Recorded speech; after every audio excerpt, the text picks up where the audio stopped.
Hi viewers, అందరికీ నమస్కారం. మనకు నిద్రలో వచ్చే కలలు మన భవిష్యత్తును సూచిస్తాయట. మనకు వచ్చే కొన్ని రకాల కలలు మన భవిష్యత్తులో జరగబోయే వాటికి సంకేతమట. కొన్ని కలలు మాత్రం అస్సలు రాకూడదు. ఎలాంటి కలలు వస్తే కలుగుతుంది, అలాగే ఎలాంటి కలలు వస్తే మంచి జరుగుతుందో ఈ వీడియోలో మనం వివరంగా తెలుసుకుందాం. ముందుగా ఈ వీడియోకి ఒక లైక్ కొట్టి మన ఛానల్ని సబ్స్క్రైబ్ చేసుకోండి. తెల్లవారుజామున వచ్చే కలలు ఖచ్చితంగా నిజమవుతాయని విశ్వసిస్తారు. ఉదయం వచ్చే కొన్ని రకాల కలలు నెల రోజుల్లోనే నిజమవుతాయి. మన పురాణాల్లో కూడా కలలకు సంబంధించి కొన్ని కథలు ఉన్నాయి. సీతమ్మను రావణుడు బంధించినప్పుడు రాముడికి కూడా ఒక కల వచ్చిందట. లంకకు ఒక వానర సైన్యం వచ్చి లంకంతా నిప్పు అంటించినట్టుగా రాముడికి కల వచ్చిందట. కొద్ది రోజులకే ఈ కళ నిజమైంది. కాబట్టి పగటిపూట వచ్చే కళలు ఖచ్చితంగా నిజమవుతాయని నమ్మకం. అర్ధరాత్రి సమయంలో 12 గంటల నుండి 3 గంటల మధ్యలో వచ్చే కళలు మన జీవితం పైన ఎటువంటి ప్రభావాన్ని చూపించవు. కానీ ఉదయం 3 గంటల నుండి 5 గంటల మధ్యలో వచ్చే కళలు మన జీవితం పైన ప్రభావం చూపిస్తాయి. అలాగే మనలో చాలామందికి బ్రహ్మ ముహూర్తంలో మెలకువ వస్తుంది. ఎవరికైతే బ్రహ్మ ముహూర్తంలో సడన్గా మెలకువ వస్తుందో అలాంటి వారికి అదృష్టం పట్టబోతోందని అర్థం. ఇక మనలో చాలామందికి ఎవరో చనిపోయినట్టుగా కలలు వస్తూ ఉంటాయి. ఎవరైనా చనిపోయినట్టుగా కల వస్తే అలాంటి కలలను ఎవరితోనూ చెప్పుకోకూడదు. మరణానికి సంబంధించిన కలలను ఎవరికైనా చెబితే మీ ఇంటికి చెడు జరిగే అవకాశం ఉంటుంది. మరణానికి సంబంధించిన కొన్ని కలలు చాలా శుభసూచకంగా భావించాలి. ఇలాంటి కలలు వస్తే మాత్రం మీ కష్టాలన్నీ తొలగిపోతాయని సంకేతం. అలాగే మనలో చాలామందికి భర్త చనిపోయినట్టుగా లేదా భార్య చనిపోయినట్టుగా కలలు వస్తూ ఉంటాయి. ఇలాంటి కలలు వస్తే ఎవరైనా భయపడిపోతారు. కానీ మీ భర్త చనిపోయినట్టుగా కల వచ్చినా లేదా భార్య చనిపోయినట్టుగా కల వచ్చినా చాలా శుభసూచకంగా భావించాలట. ఇలాంటి కలలు వస్తే మాత్రం మీ భర్త ఆయుష్ పెరగబోతుందని అర్థం, లేదా భార్య ఆయుష్ కూడా పెరగబోతుందని సంకేతం. అలాగే మనలో కొంతమందికి కలలో దేవుళ్ళు కనిపిస్తూ ఉంటారు. మీ కలలో దేవతలు కనిపిస్తే మీకు విపరీతమైన అదృష్టం పట్టబోతుందని, అపారమైన ఐశ్వర్యం కలుగుతుందని అర్థం. అలాగే పూజలు చేస్తున్నట్లుగా కలలు వస్తే మీ ఇంటిపై దేవుని ఆశీర్వాదం ఉందని సంకేతం.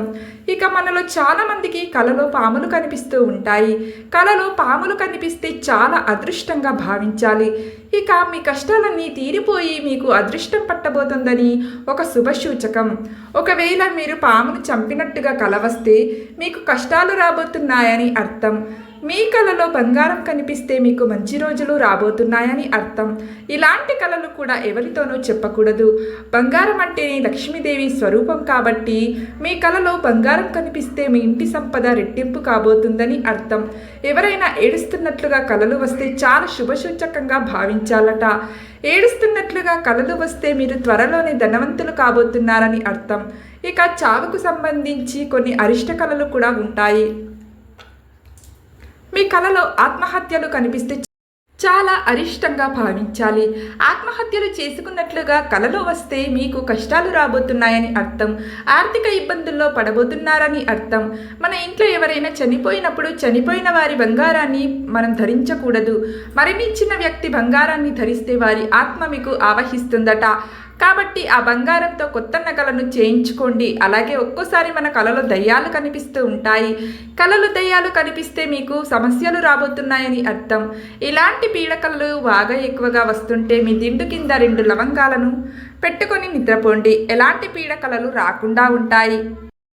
అలాగే మీ కళ్ళల్లో డబ్బులు కనిపిస్తే మీ ఇంట్లోకి ధనలక్ష్మీదేవి అడుగు పెట్టబోతుందని, మీ ఇల్లంతా డబ్బుతో నిండిపోతుందని అర్థం. అలాగే అనారోగ్య సమస్యలతో బాధపడేవారు వారికి తన మరణం గురించి కలలో కనిపిస్తే మీ ఆరోగ్యం మెరుగుపడుతుందని అర్థం. మీ కలలో పరమేశ్వరుడు కనిపిస్తే మీకున్న కష్టాలన్నీ తీరిపోతాయని అర్థం. మీ కలలో శివలింగం కనిపిస్తే ఇక మీ జన్మ ధన్యమైపోయినట్లే. ఎవరైనా నవ్వుతూ మీ కలలో కనిపిస్తే మీకు ఏదో ప్రమాదం రాబోతుందని అర్థం. అలాగే కోపంగా తిడుతున్నట్టుగా కల వస్తే ఆస్తి నష్టాలు జరిగే అవకాశం ఉంటుంది. మీ కలలో చంద్రుడు కనిపిస్తే మీ ఇల్లంతా ఆనందంతో నిండిపోతుందని అర్థం. మీ కలలో చేపలు కనిపిస్తే మీ ఇంట్లో శుభకార్యాలు జరుగుతున్నాయని అర్థం. అలాగే పెళ్లి చేసుకున్నట్లుగా కలలు కనిపిస్తే మీరు శుభవార్తను వినబోతున్నారని అర్థం. చనిపోయిన మన పెద్దలు మనల్ని దీవిస్తున్నట్టుగా కల వస్తే మన గౌరవ ప్రతిష్టలు పెరుగుతున్నాయని, మీ కళల్లో కుక్క కనిపిస్తే వాహన ప్రమాదాలు జరిగే అవకాశం ఉంటుంది. అలాగే శృంగారంలో చేస్తున్నట్లుగా కళ వస్తే డబ్బు పరంగా కలిసి రాబోతుందని అర్థం. అలాగే పరిచయం లేని ఆడవాళ్ళు కళలు కనిపిస్తే మీ ఇంట్లో గొడవలు జరగబోతున్నాయని అర్థం. కళలో మంటలు కనిపించిన చాలా అశుభంగా భావించాలి. ఇలాంటి కళలు వస్తే భార్యాభర్తలు విడిపోతున్నారని అర్థం. మాంసం తింటున్నట్లుగా కలలో కనిపిస్తే మీకు గాయాలు అవ్వబోతున్నాయని అర్థం. కాబట్టి ఎలాంటి కళలు వస్తే తగిన జాగ్రత్తలు తీసుకోవడం మంచిది. అలాగే ఎలాంటి దెబ్బలు తగిలినట్లుగా కళలు వస్తే మీరు విజయాన్ని సాధించబోతున్నారని అర్థం. మీ కళలో రక్తం కనిపించినా, గుండు చేయించినట్లుగా కనిపించినా మీరు త్వరలోనే మరణ వార్తను వినబోతున్నారని అర్థం. కలలో తెల్ల జుట్టు కనిపిస్తే భార్యాభర్తల మధ్య విభేదాలు ఏర్పడబోతున్నాయని అర్థం. ఇక వ్యాపారంలో కష్టాలు వచ్చినట్టుగా కలలు వస్తే, నష్టాలు వచ్చినట్టుగా కలలు వస్తే మీ వ్యాపారంలో లాభాలు రాబోతున్నాయని అర్థం. చనిపోయిన మన పూర్వీకులు కాకి రూపంలో మన ఇంటి చుట్టూ తిరుగుతారట. కాబట్టి మీ ఇంటి ముందుకు కాకి వస్తే ఆ కాకికి ఆహారాన్ని పెట్టండి. మీకు ఎప్పుడైనా చెడు కలలు వస్తే వెంటనే ఓం నమః శివాయ అనే మంత్రాన్ని 21 సార్లు జపించండి. అంతా మంచిదే జరుగుతుంది.